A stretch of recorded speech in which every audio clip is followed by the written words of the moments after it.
Hey, Algebra 1 kiddos, we're going to try this one first video here.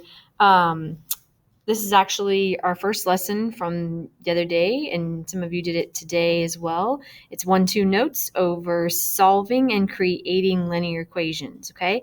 I'm going to skip the model and discuss when I do these notes so that they're a little bit quicker. So just know that that part's not as important when it comes time for you guys to have these videos. So I'm just skipping right over that part, okay? I'm going to show you how to solve, and then we're going to move on from there, and I'll pause and do the try-its, and you can do that too, okay? So first one, combining like terms right out of the gate with letter A. So 3y and negative 5y gives me negative 2y. Negative 18 drops, and I have negative 2 out here. I'm going to add 18 to both sides. That gives me 16 equals negative 2y. Last step, divide by negative 2, and we have y equals negative 8. Make sure that you're going in and checking these when you're doing them on your own. So if we get y equals negative 8, that means right up here when you check, you need to plug in negative 8 for y and go across. And when you hit enter, you should have negative 2 on your calculator. So checking all your answers all the time, okay? Next one, letter B. We should be distributing first with negative 3. So I've got 3c that drops, negative 18 and positive 6c, 27 on the left, okay? Then we have combined like terms, 3c and 6c gives me 9c minus 18 equals 27. I'm going to add 18 to both sides, which gives me 45 equals 9c, and then divide by 9 on both sides, and c equals 5. Okay. Last one, this is kind of tricky. Most people have had trouble with this one in class, especially too.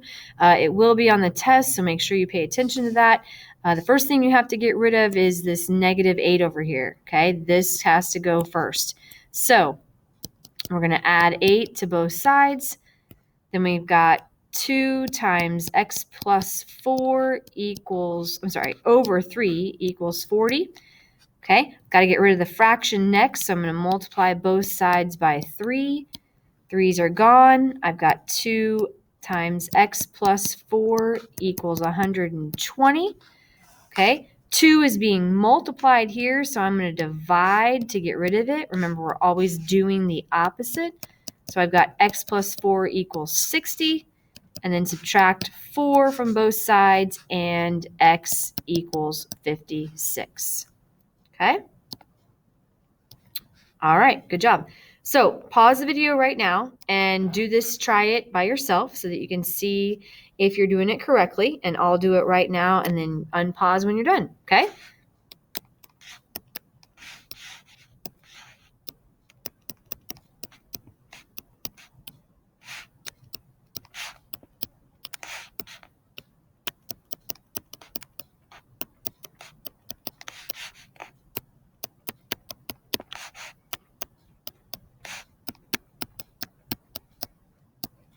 So you should have gotten 11 thirds, or 3 2/3 would work as well. 3 2/3. No decimals here. Thirds are not nice decimals, so we don't want to do that, okay? The next section is actually solving consecutive integers. So again, we're writing equations, so we have to do that in order to solve. We wouldn't want to just try to type this in our calculator and figure out what those 3 numbers are. Consecutive means in a row. So 3 consecutive numbers might be something like 2, 3, 4, right? In a row. Sum means we're going to be adding them, okay? Integers is simply positive or negative numbers, and our answer when we're done should be 132. So if we think about the numbers 2, 3, and 4, okay, in order to call this the first one, we don't know what our number is going to be. So in math, when we don't know something, we call it x, right?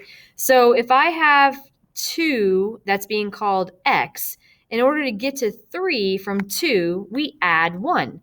So with x being our first number, in order to get the next number, we have to add 1 to x. To get from 2 to 4, we have to add 2. So again, from x to our second number, we have to add 2 as well. Okay, so these are actually our three different numbers that we're talking about. We're going to take the sum of those three numbers. So x, that's our first one, plus our second one, which is x plus 1, plus our third number, which is x plus 2, and it all is supposed to equal 132. Okay, so we're going to combine like terms. X, and x gives me 3x. 1 and 2 gives me 3. It equals 132.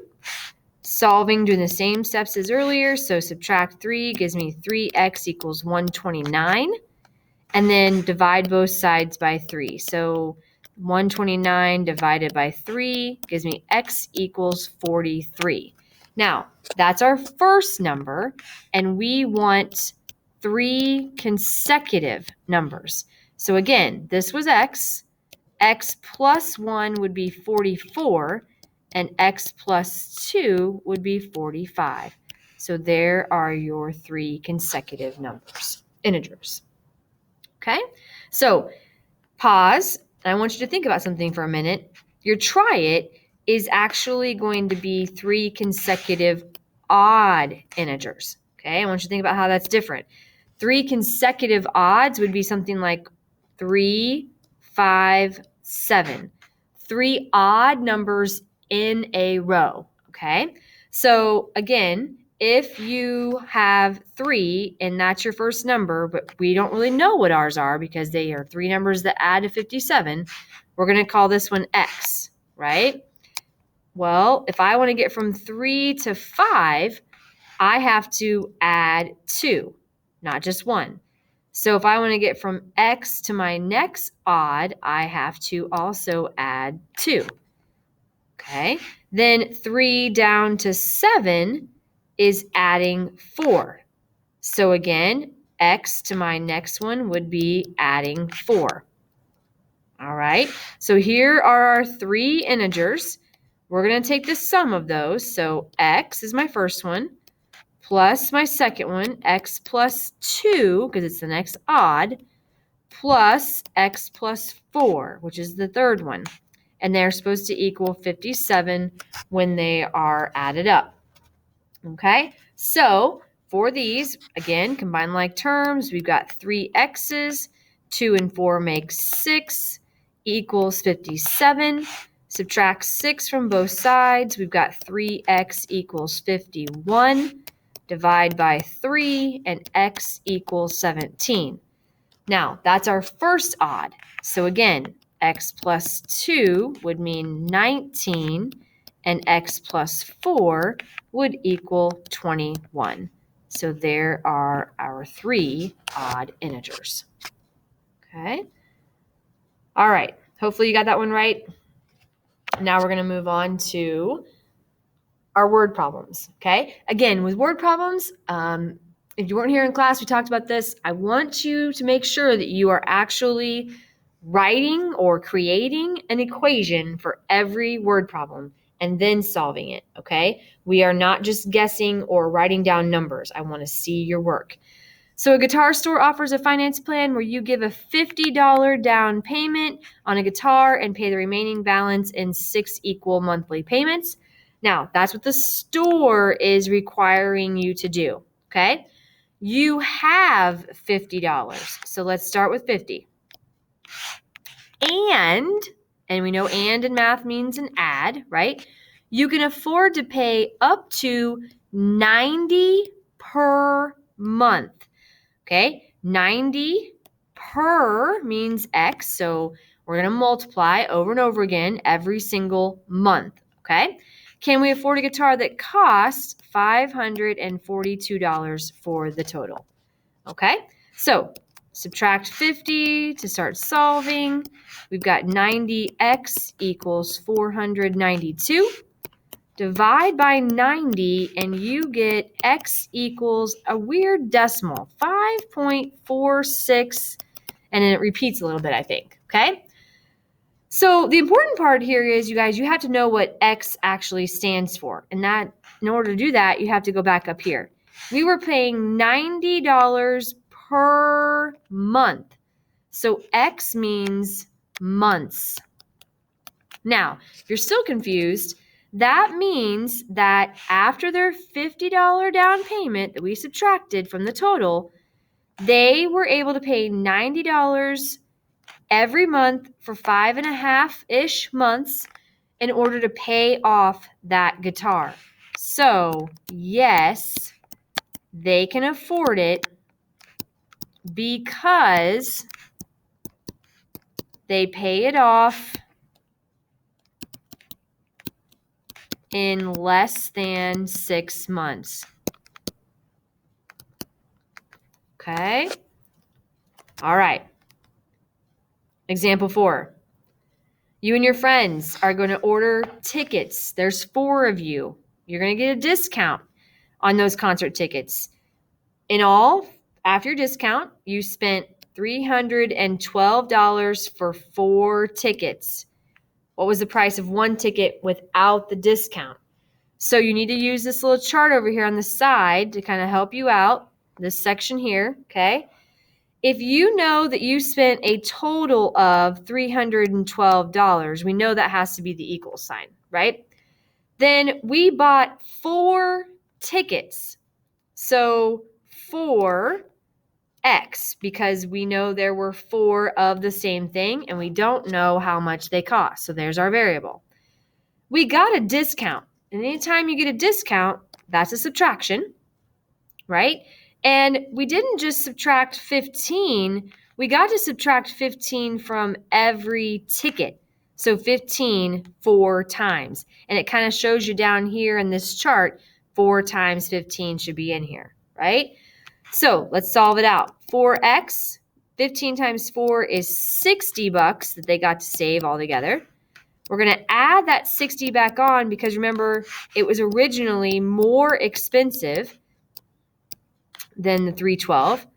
And then we're going to divide by 4 and we get $93 per ticket before the discount.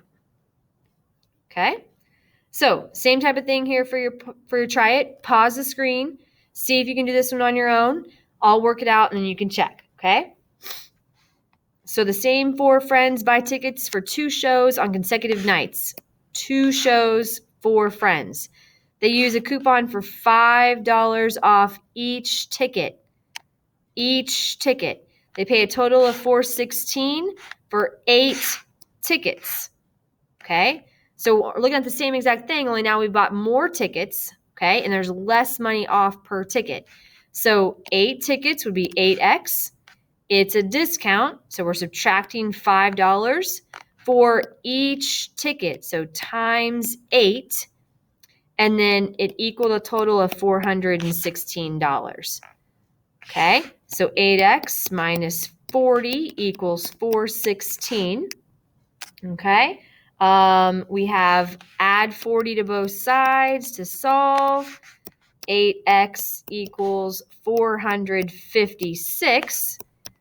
Divide by 8, and the ticket price is $57 each. Okay? Hopefully you got that right. Let me know if you have any questions.